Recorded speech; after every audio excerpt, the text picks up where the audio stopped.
Is a vehicle moments in our lives and giving meaning to them. This was the case in my family when I was growing up. My mother was a poet. Through her words, she documented her life, snapshots of those around her, her loves, her sorrows, her delights, her kids.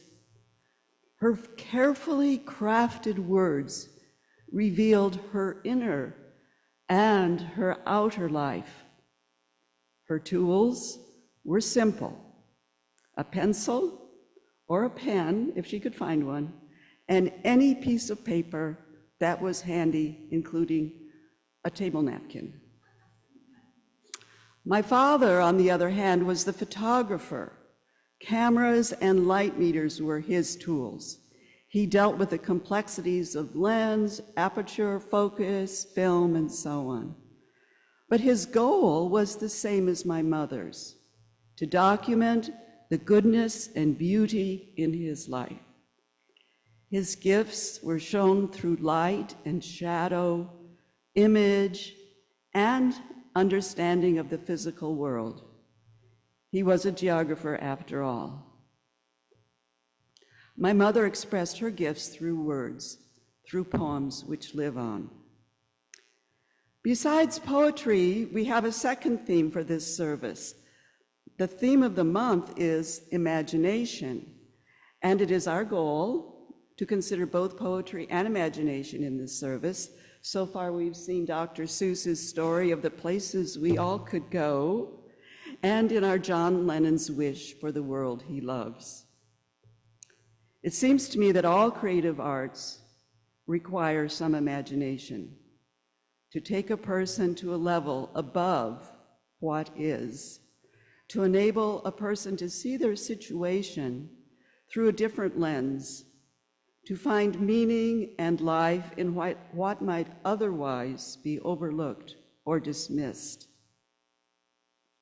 For poets, words are the building blocks, delighting the ear through rhythm and rhyme, sometimes, delighting the mind's eye through created images and through stories, and constructing metaphors, reminding us that truth can come in different packagings. For this service today, we sent out an invitation to the congregation for folks to share their favorite poems today. The invitation went out in the e-news as a poem written by Megan, and here is that invitation. Imagination is our theme for May, and poetry is the theme of the day. Have you a favorite poem, or are you a poet? If that is so, this is the Sunday to show it. Many members of our fellowship answered the call, and we invite them forward to share their poems here. And I turn the podium over to Megan, who will be our master of ceremonies.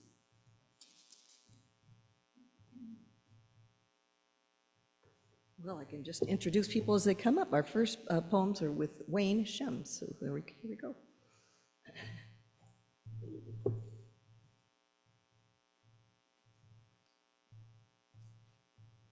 Thank you. Good morning.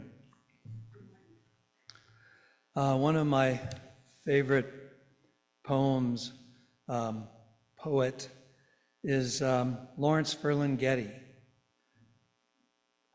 He wrote a book called The Coney Island of the Mind, which is pretty imaginative in many of the poems. So the one I'm going to read is A Coney Island of the Mind.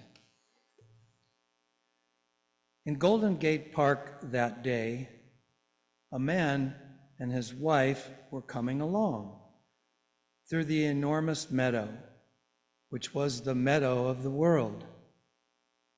He was wearing green suspenders and carrying an old beat-up flute in one hand, while his wife had a bunch of grapes, which she kept handing out individually to various squirrels as each were a little joke.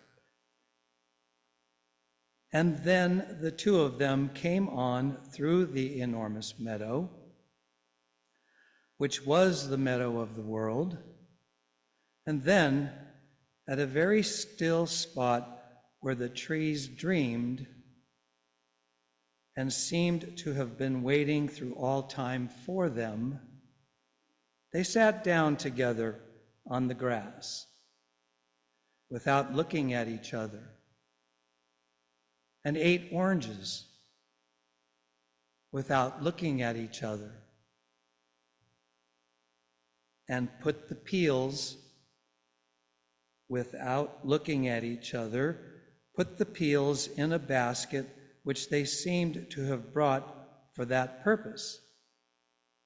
And then he took his shirt and undershirt off, but kept his hat on sideways,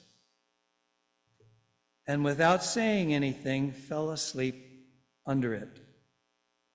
And his wife just sat there looking at the birds, which flew about, calling to each other in the stilly air, as if they were questioning existence or trying to recall something forgotten. But then finally, she too lay down flat and just lay there looking up at nothing, yet fingering the old flute, which nobody played, and finally looking over at him without any particular expression. Now, my second poem comes from Poems Reflecting on the Power of Imagination by Poems Please. It's called The Voyage Within. This poem invites readers to recognize that the greatest adventures often lie within, accessible through the power of imagination. The poem captures the eternal quest for self-discovery, underscoring the importance of envisioning oneself through imagination. The Voyage Within. Embarking on journeys where few dare to tread, the map lies inside with dreams to be fed. Through oceans of vision, across lands unknown, the essence of self is through trial and groan. Sailing on waves of thought's gentle quest, with every heartbeat we seek to invest. Imagination, the compass that guides our own way, revealing the treasures that brighten our day. The end.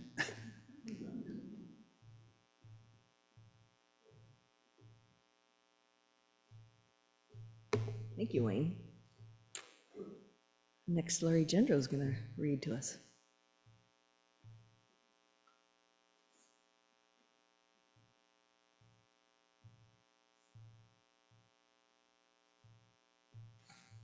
So in third grade, in the Holy Child Catholic School in Philadelphia, the curriculum included learning to recite poems. Somebody said that it couldn't be done, but he with a chuckle replied that maybe it couldn't, but he would be one who wouldn't give up till he tried. So I buckled right in, with a trace of a grin on his face. If he worried, he hid it. He started to sing as he tackled the thing that couldn't be done, and he did it. So this is a poem called It Couldn't Be Done. It was written by Edgar Allan Guest, and it has two more verses that are so redundant I could recognize that as a third grader.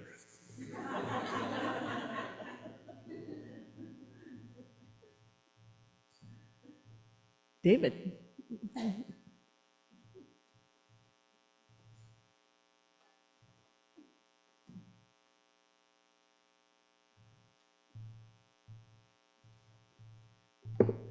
I think over the years, I've wandered through a number of poets. I never really liked poetry, but I remember when I was in junior high school, I went to the public library and I turned down a wrong aisle by chance and found a book called The Golden Trashery of Ogden Nashery. And anyone who's ever read Ogden Nash can understand that. Later, Billy Collins became my favorite poet. But then a few years ago, I came across a book, another one of these chance things, a book about mystic poets. And I didn't understand what that could possibly be. But there were 12 mystic poets from various Western and Eastern cultures, all of them translated by Daniel Ladinsky. This set of poems is written by the Indian mystic poet Kabir, who lived in the 15th century. And I'm in awe of the fact that someone could translate that into English. Poetry does not often translate well. The first of these poems aligns with our universalist roots, where we believe in universal salvation. Okay. I sat one day with a priest who expounded on the doctrine of hell. I listened to him for hours. Then he asked me what I thought of all that he had said. And I replied, that doctrine seems an inhuman cage. No wonder the smart dogs all ran off. And the second speaks to me because it so describes the world that we're in today. I don't think there is such a thing as an intelligent, mega-rich person, for who with a fine mind can look upon this world and hoard what could nourish 1,000 souls.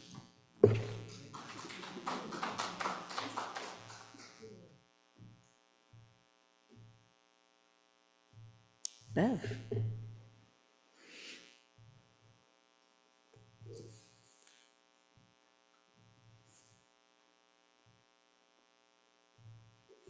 I think I'm gonna get the little thing.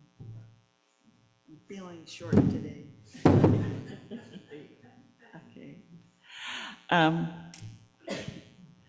Edward Estlin Cummings, commonly known as E.E. Cummings, was an American poet, painter, playwright, book author, but the thing that really, I think, attracted him to me when I was a teenager was that he was a determined nonconformist.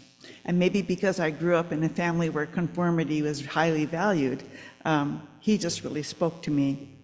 And so he has, if you know anything about E.E. Cummings, he had a kind of an unusual relationship with punctuation and English grammar. And a major theme for him, though, was the deep connection that comes with enduring romantic love. Today I'm going to read Cummings' poem, Anyone Lived in a Pretty How Town, which sketches the emotionally rich lives of a couple he named Anyone and No One. Anyone, like Cummings, is a nonconformist. In a town where bells ring, marking the time, while all the other townspeople go about their lives emotionally disconnected from one another, an approach that eventually even the children internalize.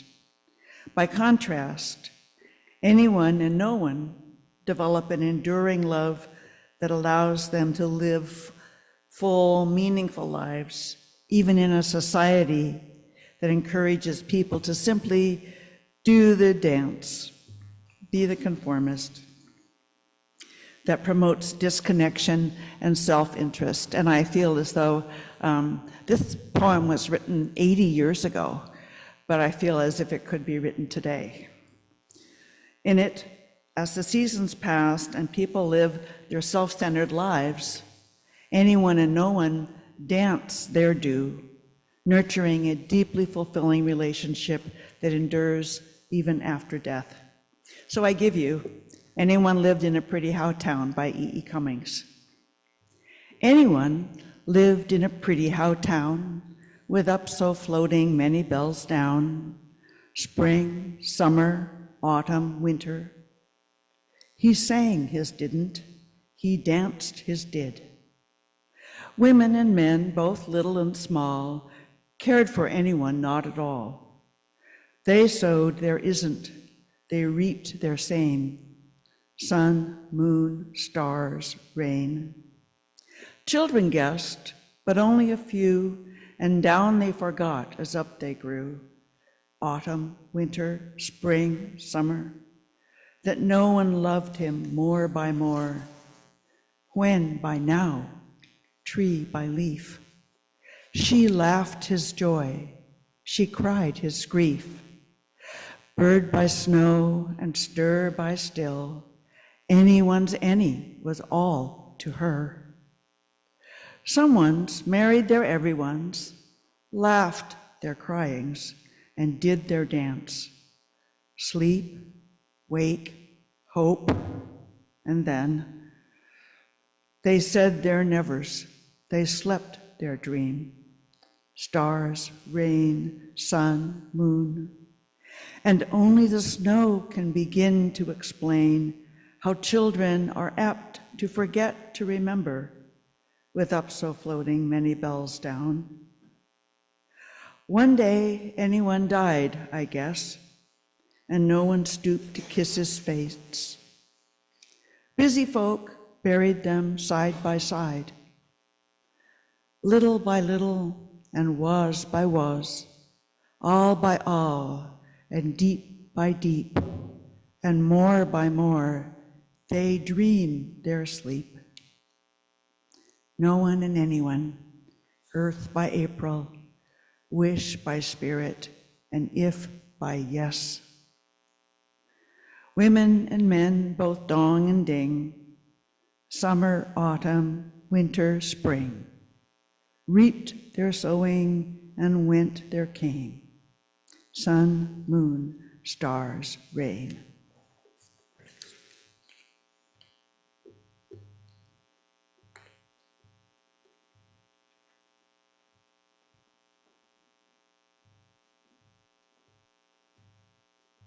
Thank you, Bev.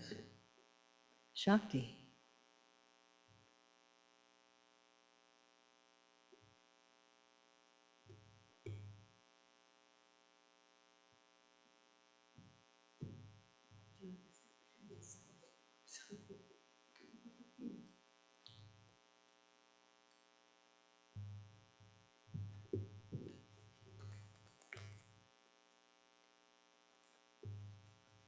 I didn't get the instructions about your favorite poet, or because I don't have email, and so Megan just asked me if I had a poem to read, and I said, sure, I'll read my Holy Land poem. I read it up here, standing at the pulpit. I was very proud of myself when we had Holy Cat here. That's what I called Reverend Catherine, because she was Reverend Alex said that she wasn't ordained, and so she wasn't really a reverend. So I just called her Holy Cat. So this is my poem, The Holy Land. Many of you have heard it already or seen it, but this is my poem. We can call this place the Holy Land when we learn how to share, when there is no more hunger or fear, no poverty or suffering. We can call this place the Holy Land when we know we are all one and hold out our hearts and hands to bring peace to reality. We are energy beings, pure light. And when each one of our voices can at last be heard, when every voice is recognized as an essential and sacred part of the circle,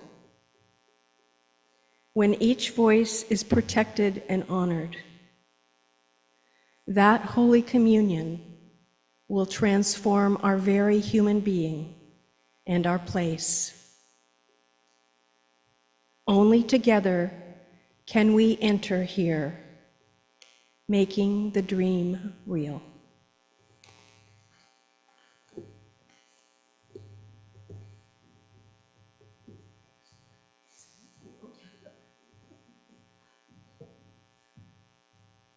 And Leo is going to read a poem of hers. Oh dear. Okay, well, we have another one of hers that we can read that she gave us permission to read. Let's see, where do we put that? Oh, I know, I've got it right here.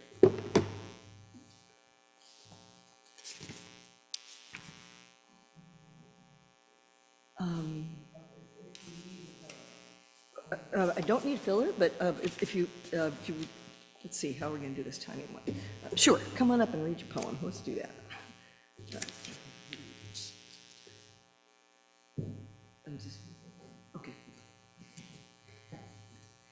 And this one, I didn't write it, but I'm dedicating it to Chris Persky, our pianist. It's from Milk and Honey by Rupi Kaur. Most importantly, love, like it's the only thing you know how. At the end of the day, all this means nothing. This page, where you're sitting, your degree, your job, the money, nothing even matters except love and human connection. Whom you loved and how deeply you loved them, and how you touched the people around you, and how much you gave them. Thank you. I have one very short one. This is the quality and quantity and knowledge of Grace Marvin herself. Life is bumpy. I feel dumpy. But protesters are marching, and I am recharging.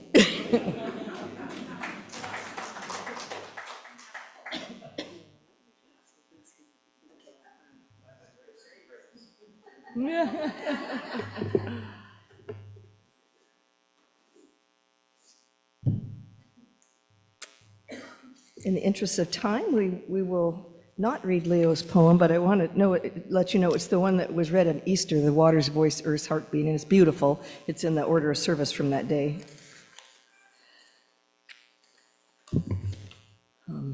Sorry, getting my paperwork together here.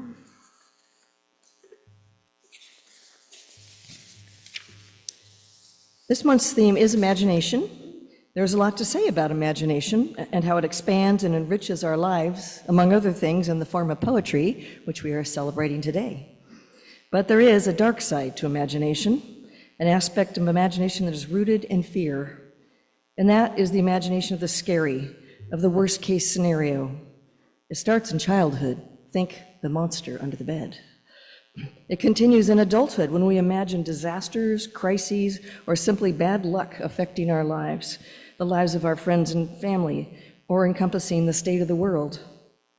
A friend of mine used to call it 911 living, when everything is treated as an emergency. Mark Twain quipped, "I've had a great many troubles in my life, and most never happened." How do we handle this aspect of imagination? I don't have an answer, but I do want to offer an excerpt from a reading by the Reverend Michelle Collins.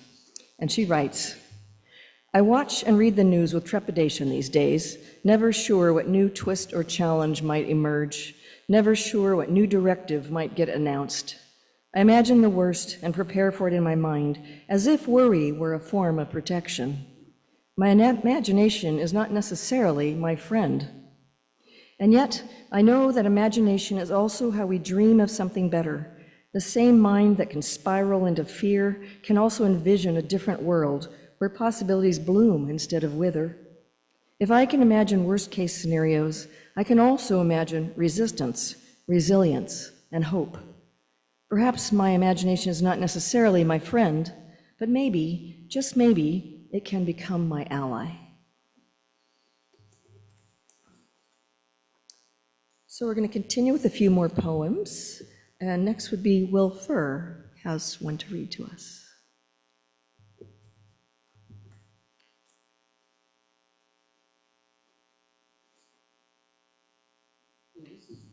not my favorite poem. It was really meant for Easter, and it's meant for the power of forgiveness. And so I was struck by it. I always have been. But they didn't. I couldn't read it at Easter. This wasn't on the schedule. So here, I'll just give you. Actually, as I look at it over again, I'm not really happy with the way his last stanza, but I'm going to read it anyway because I love the poetry we heard today. It was beautiful. Here's William Blake. I was angry with my friend. It was called A Poison Tree. I was angry with my friend. I told my wrath did end. I was angry with my foe. I told it not. My wrath did grow, and I watered it in fears, night and morning with my tears, and I sunned it with smiles, and with soft, deceitful wiles. And it grew both day and night, till it bore an apple bright, and my foe beheld it shine. And he knew that it was mine, and into my garden stole when the night had veiled the pole. In the morning glad I see my foe outstretched beneath the tree. So this, I didn't really, after I read it, I liked the first stanza. I was angry with my friend. I told my wrath did end. I was angry with my foe. I told it not. My wrath did grow. And so I wanted to read this on Easter, the forgiveness aspect. And, that's it. Mm-hmm.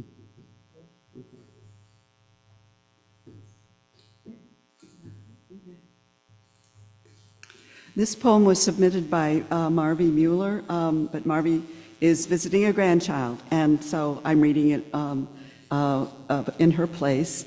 It's a poem written by a man named Kim Stafford, written in 2017. It's called Uncharted Waters. Who would make cruel and unusual punishment the law of the land? Who would wither freedom of the press? Who dares to threaten religion as a fundamental choice? Who says no to due process? Who gives the lie to fact? Facts clarify. About uncounted wealth, about bonds of brotherhood with oligarchs, with slaves to greed, the meddler with elections, the butcher of Aleppo.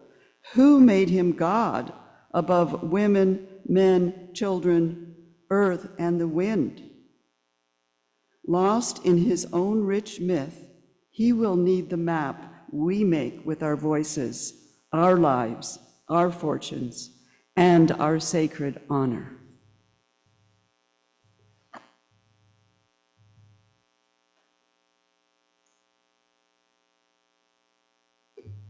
Susan.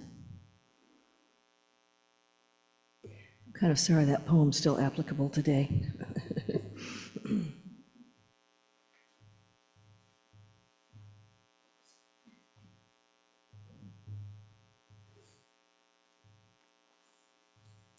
Okay, the first piece I'm going to read is called How Can I Help? And I wrote this watching someone special struggle.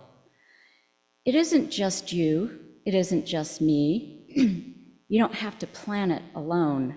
How can I help? You don't have to lift this heavy load alone. There are other hands ready to help pick up and end.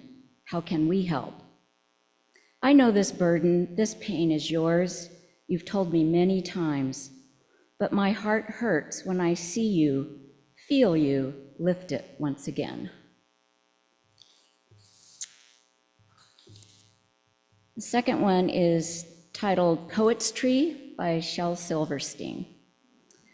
Underneath the poet tree, come and rest a while with me, and watch the way the word web weaves between the shady story leaves. The branches of the poet tree reach from the mountains to the sea, so come and dream, or come and climb. Just don't get hit by falling rhymes.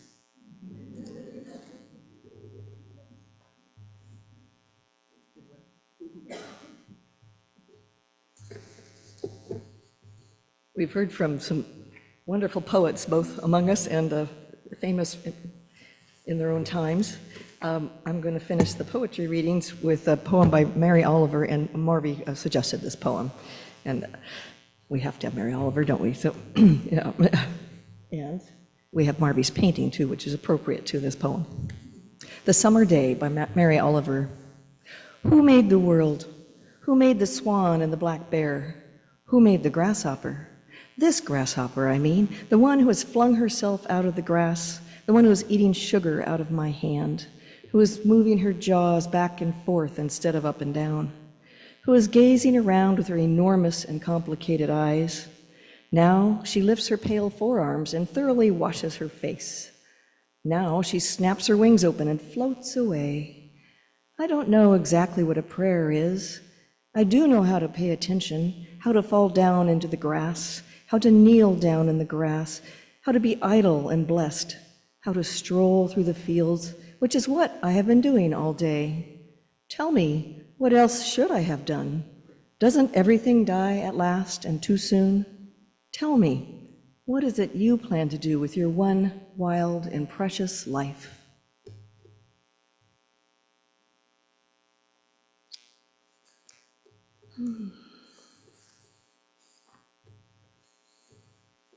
Thank you. Wonderful words today, my goodness. Well, I have a limerick for you. At the Fellowship of UUFC, Sunday services are absolutely free, but we do have some bills. These baskets must